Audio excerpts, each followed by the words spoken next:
You don't have to go on the parenting journey alone. Dr. Charles Fay will show you how to combine the power of neuroscience with love and logic to grow confident, kind, responsible, and resilient children and young adults. Taking a look at the Bible, you'll see the importance of hierarchy and following the leaders of God. And is a taco a sandwich? One restaurateur helped answer the question, and it puts him on the menu of the Hall of Heroes. Coming up in episode 77 of Manly with Andy. Now joining the podcast, it's Charles Fay. His new book is called Raising Mentally Strong Kids. Charles, I like to start every conversation with the question, what do you think is the biggest challenge that men face today, and how do we overcome it? Well, I think one of the biggest challenges, if not the biggest, is being able to be really strong and powerful, but doing it in a very loving way. And that fits right in with the book. It's really, we're talking about how do we raise strong but also loving kids, and how do we overcome that? Well, we need a lot of skills. And sometimes, quite frankly, guys, I have to say, we got to fake it till we make it. And I'm still doing that. And a lot of times I don't get there. But if we can go into parenting and relationships with this idea that I want to be really strong, I don't want to be wishy-washy, I want to model strength, but I also want to be very loving and kind with the people in my life. If we can keep those two constructs in our minds as often as possible and keep practicing, we're going to get there. We're not going to be perfect, right? But we're going to get there. Well, I love the fact that with how the world is now about mental health and everything, there's an increased emphasis on that, which I think is good, that we know that it's more than just physical strength. They need to be mentally strong. So you say in the book that mentally strong kids live by clearly defined goals, which I thought was kind of interesting, because I guess when I'm thinking mentally strong, I'm thinking, all right, maybe you're resilient, maybe you keep trying even if it's hard, but I didn't think about the goal aspect of that.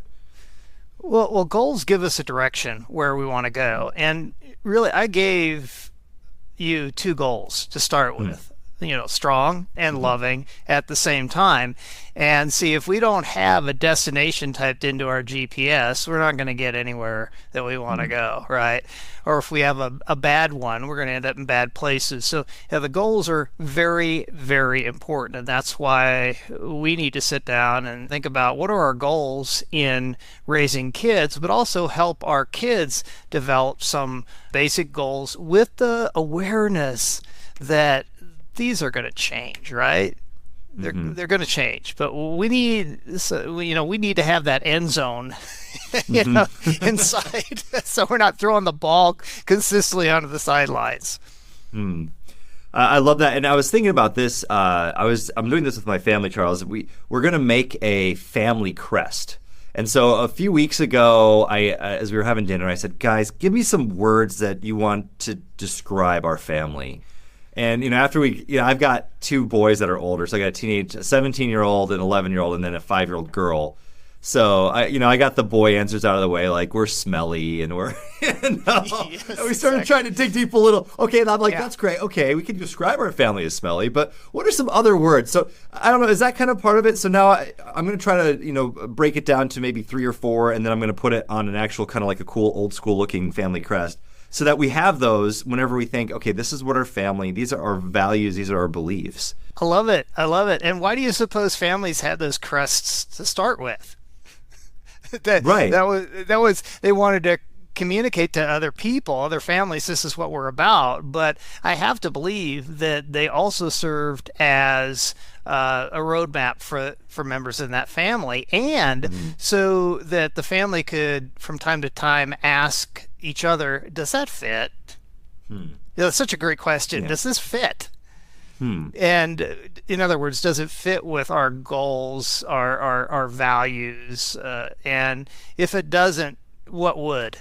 Even in business, you can go to somebody and say, hey, here's our values, here's where we want to go. Help me understand how this fits. And then somebody is often like a little squeamish because they're like, oh, well, or well, it's your fault. I mean, there's a myriad of different reactions, but But we are going to grow more when when we're really forced to self-evaluate. When somebody goes and says, help me understand how this fits. And instead of that other person doing all the thinking, they put it on us. And then that's where inside out change starts to happen, because there's a little bit of pain associated with that disconnect between where we know we really want to go and our behavior. And I think so often too, Charles, that we do things sometimes on autopilot. And then when someone actually says, well, why are you doing that? It gives us a chance to think, oh, wait, I don't know why I'm doing that. Right. Another question, too, it makes me think as well, when you ask that question, does it fit? And I saw that in the book, and I thought that was really interesting that, that when you said it was some of the three most powerful words, I never thought of it that way. But is this an opportunity, too, to make it not just maybe us against the kids, when the kids are going, Mom, Dad, why are we doing that? Does it give us a chance to maybe make it more of us? We're both going against this one goal, and we have to say, okay, is this follow the goal or does it not? Yeah, it's so powerful, because ideally speaking, we're developing these together. And usually when people are in, you find that millisecond within which everybody in the family is kind of sane mind, right? Mm-hmm. You're not having any conflict. And Right. People can come to some pretty good agreement over goals during those times. And so when it's something that everybody has played a role in, of course, there's greater ownership, and then we don't have to be the bad guy. For decades, I've had this company called Love and Logic, and Love and Logic approach is so much about, allowing the kid's poor decision to be the bad guy, the consequences to be the bad guy, and you could be the good guy. It's like, oh man, this is a bummer. You got kicked out of PE for a week. And I remember that happened to me when I was a kid.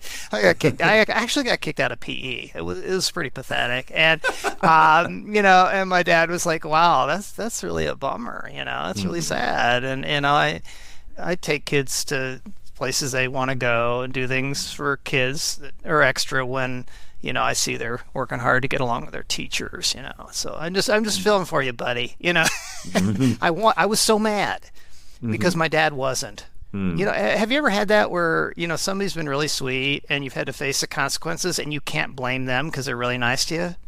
Oh, that's so irritating. But it's really good for us. So that's a big focus of the book, and that is that empathy and and really allowing our actions, our attitudes and their consequences to be the good guy or the bad guy, so that we can learn from them and not be so distracted by other people's emotions.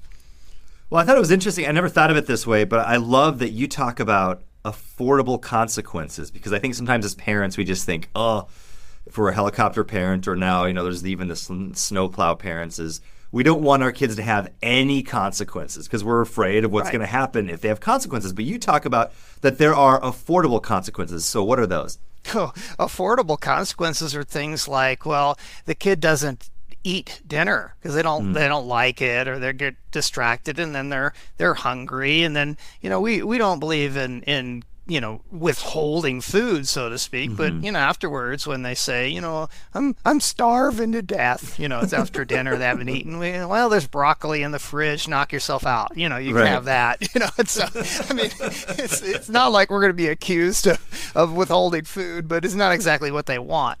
It's things like when they're in fifth grade, they don't do a book report, or they do it poorly, they're sloppy, they get a bad grade, it's having not being prepared on for a game, for getting your baseball glove, and ending up getting at the game without the baseball glove, right? There's all these different things that can be very uncomfortable for kids, but when we think about it, do the consequences just go up in size every single day with our kids? And so what's really going to prepare them for life? That's really one of the goals in our family, is how are we going to prepare kids for life in this really challenging world? And is it going to be helpful for us to micromanage so they don't make mistakes, and then they get there and they're blown away by them? Or is it going to be helpful for us to rescue them unnecessarily and then be angry and feel like victims all the time because they're not being rescued? Or is it going to be better if we can just gradually help them learn that life is hard, but they are capable of turning it into good? I mean, this is an old value. I apologize. You can see it in my beard and some in my hair. So, I mean, just give me a break, all right? But I think there are some things that the older generations, taught that were really valuable. And one of them was, and they did it through their actions, not through so many words. But the idea that things can be hard and things can be good at the same time. There's so many times when things get hard, and we send the message to our kids that hard is terrible when we rescue or we bail them out of poor decisions or tough times, or when we micromanage them through them and do all the work. We send the message that when things get hard, that's really bad. You need somebody else to rescue you, or you need to bail out on it. In contrast, what happens when we allow kids to work through them? We love on them through the process. It's not like we're like, well, you're just going to have to toughen up. No, we're strong and loving guys. So we're saying things like, man, this has got to be really hard, And I remember my dad, he was a strong, loving man, and my dog died, and I was so upset. And, he didn't go out right away and buy me a new puppy. He empathized. He said, man, I love Buster. He's so cool. I know this is one of the hardest things that any of us face. Lots of empathy. But he also knew that I needed to learn how to grieve before they bought another dog. And of course, he was itching to get another one too, so we did before too long. But he allowed there to be a grieving process. And, our kids need to learn that things can still be good when things are really hard, and that there's purpose in the trials that we face. I'd be interested to find out, because you talked about your parenting skills from long ago, not long ago, but just previous generations. What makes people my age especially, so I'm a millennial, what makes millennials parent the way they do? Is it because we saw how our parents parented us and we thought, and we're thinking, like you're saying, we're thinking incorrectly, we're thinking, oh, well, I kind of had some of those tough moments as a kid. Or, I kind of was the beginning of the participation trophy generation as well, I suppose. So does that make us want to, if we're thinking, oh, if we just help coddle our kids more, we're going to help them succeed more? Well, a complex question. I think that the biggest factor that determines how we parent is how we were parented. Okay, and that varies. There's a lot of millennials that were raised by pretty old school parents. And there were some boomers and even previous generations who were raised by really laid-back, laissez-faire parents, right? But let's think about this. If we were raised in a way where we grew up feeling strong and loved and had a general sense of peace in our lives and internally, then we're probably going to parent, an awful lot like how our parents did. And those are the really blessed people who had really solid, calm, loving, and powerful parents, right?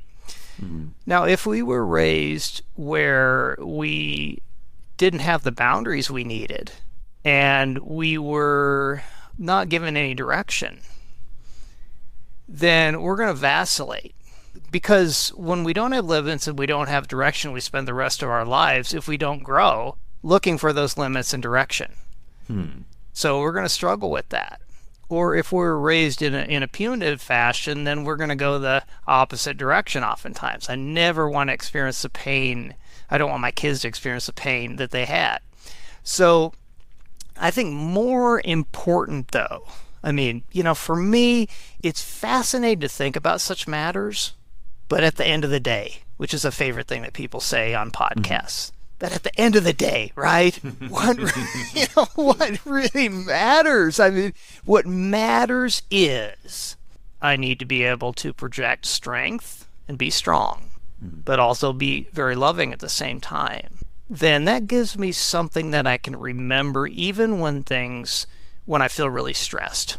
I think a lot of the fear. I know a lot of the fear and a lot of the anxiety and a good amount of the high rates of depression really does come down to helicopter parenting. Mm-hmm. There's plenty of research. Just read a study on that where they looked at hundreds of different studies on the subject and found out that, bottom line, kids who are raised by helicopter parents or permissive parents have significantly higher rates of anxiety and depression. Kids need those boundaries and they need those struggles so that they can feel safe in the world. It's interesting that boundaries help make people safe, because I feel like we live in a world that stigmatizes boundaries, that boundaries are bad. Well, of course. I mean, and that is our world. So right now, in our culture, and it's been growing for decades, boundaries are bad. Question authority. We want our freedom. We want to do what we want to do. And that just sounds so attractive. It's kind of like a Lambo, I mean, a shiny Lambo, I'm like, I got, let's say I got the money somehow to buy a shiny new Lambo, problem is it's Minnesota. Yes. It's like looking at it, it's like, ooh, yeah, I'm going to shovel the snow around my Lambo so I can get a good glimpse on it. And I'm like, this is awesome, man. I sit in my Lambo and I'm like revving it up and it's like, throaty, like, oh yeah. And then it ain't going to get me squat, It's like, and the guy in the old F-150 like is like chugging down the road and I'm sitting in my Lambo going nowhere. And that's really the deceitfulness of unbridled freedom. See, it's so interesting, isn't it, Andy, that, we know, in our hearts, we know people need boundaries. We know that people need limits, right? And then we can spout that all day long. In fact, I can do this interview, and then maybe I'm a little off base today, later after the interview, and my wife says, Charles, you really shouldn't be doing that. And then I'm mad. Yeah, right. She gave me exactly what I needed, but I'm mad about it. And that's the mind bender of parenting. See, that's why it takes such a strong man and loving man to raise great kids, because when we do the right thing, we're going to get feedback that it's the wrong thing. It's going to feel like the wrong thing. And so rather than parenting according to our kids' reactions, we parent according to what we know is truth. We could spend a lot of time on that. I think just that. But let's go here now. Talking about parenting styles, there's a chapter talking about, is your parenting style bring mental strength or weakness? So let's just, with the limited time we have, what is the best parenting style? I know it's not the helicopter parenting. We talked about that a little bit. But what is the best parenting style? Well, the consultant parenting style is really what is the best, okay, most of the time, okay? So the consultant, they lay down strong limits. Most of the time when a kid has a problem, they step back and they act like you can imagine a consultant would. They say things like, wow, you're really having problems with kids at school. They're calling you names. Man, what do you think you're going to do? See, do you notice that? There's empathy, which is the love. Right. And then there's the question of, what are you going to do, which is the strength. Okay, it's my strength in asking the question. It empowers the kid to think, oh, if he's asking that, maybe I might be strong enough to handle this. So, would you like to hear some ideas about how to handle other kids? Some kids decide that they are going to pretend that they're not so upset by what the kid is saying, so they don't react and get so upset, because they realize that when they get upset, other kids kind of see them as weak and they want to pick on them.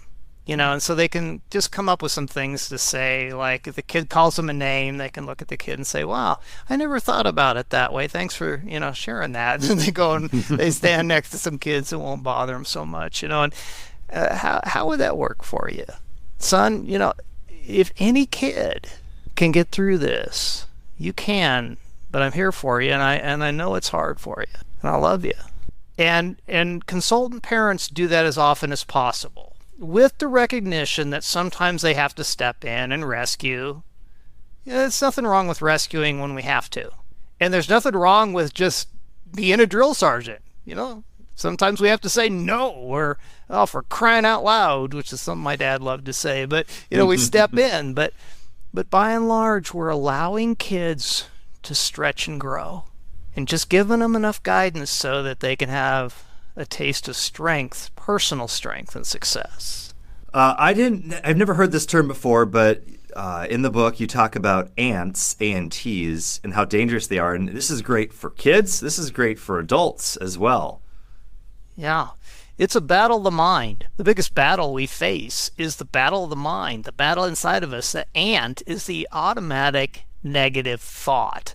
It's the shaming thought, or the hopelessness thought, or the victimhood thought. I can never be successful, or everything's my fault, or everything's horrible, or, if so-and-so would just do such and such, then, my life would be good.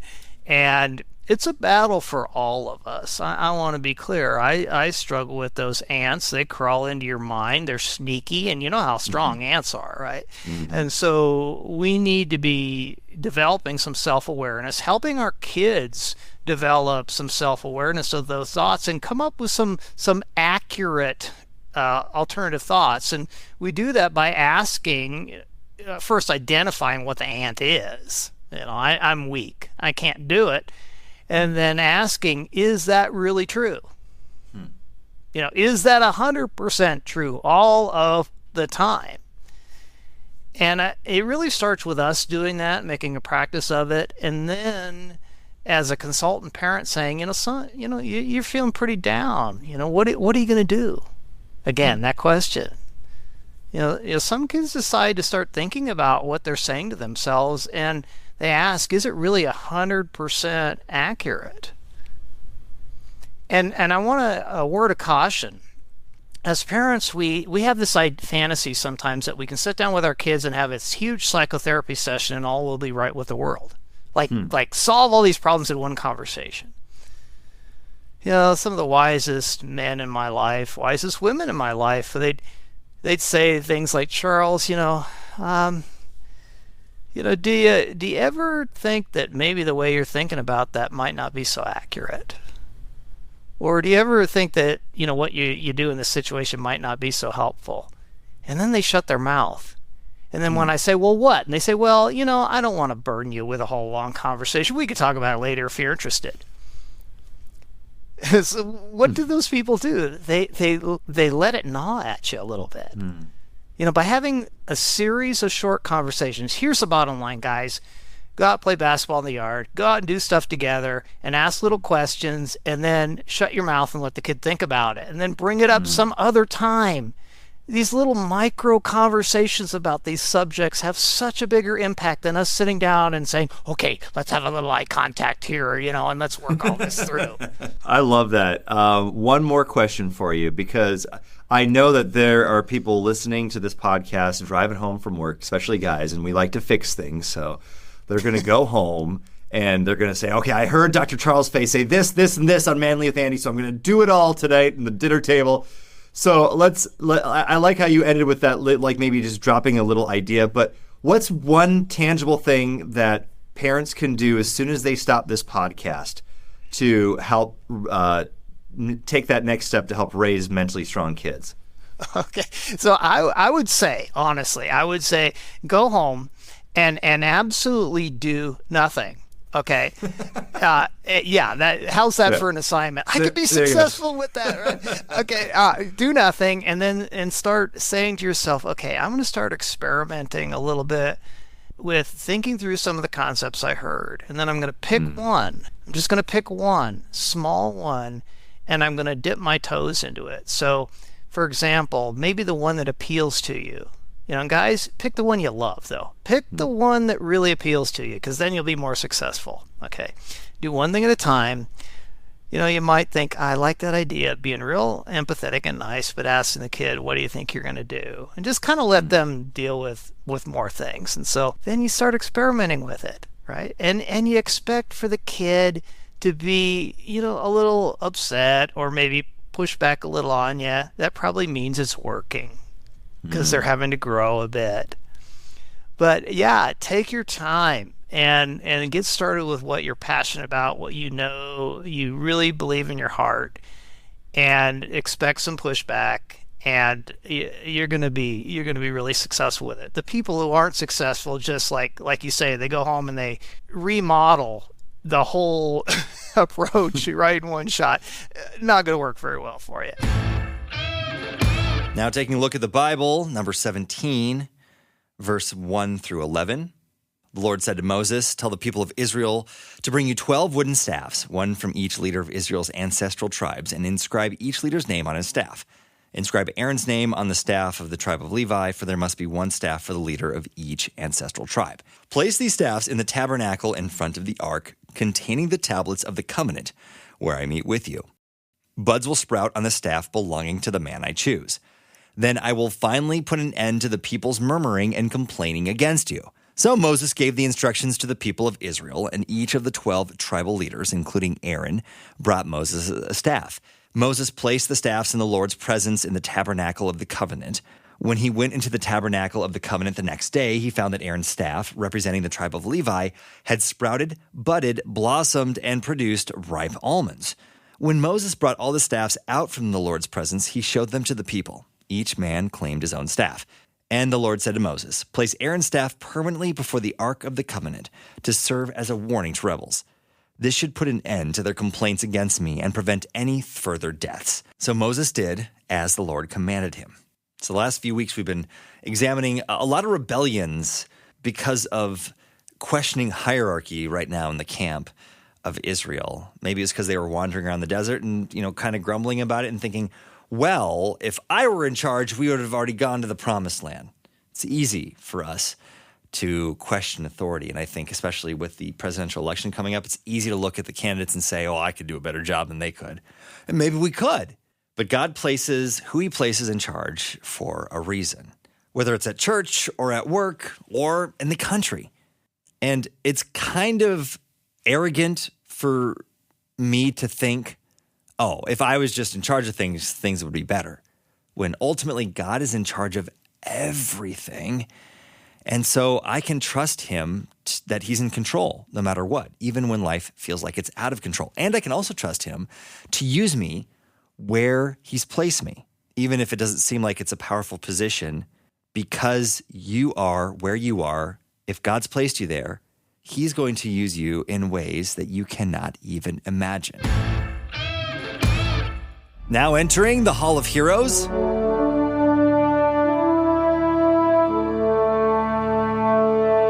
Martin Quintana,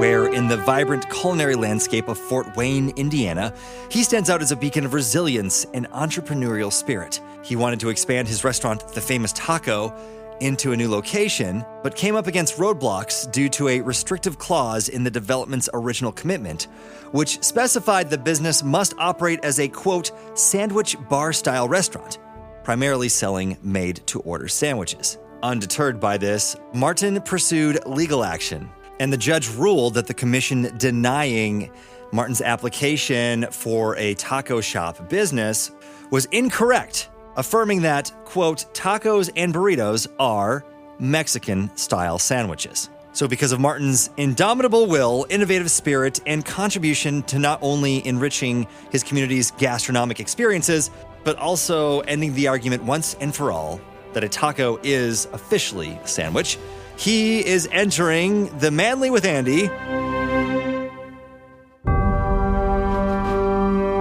Hall of Heroes. With more political discourse, broken relationships, and pain in this world than ever before, Nate Pickowicz has the solution to restoration in his book, The Kindness of God. Looking at the Bible, you'll see a moment when impatience led to consequences, and Doug Scaff's patriotic duty turned into peril, but how he overcame danger is his election into the Hall of Heroes. Coming up next week on Manly with Andy. Manly with Andy is a Wow God production, a ministry of the University of Northwestern St. Paul. Discover more at wowgod.com.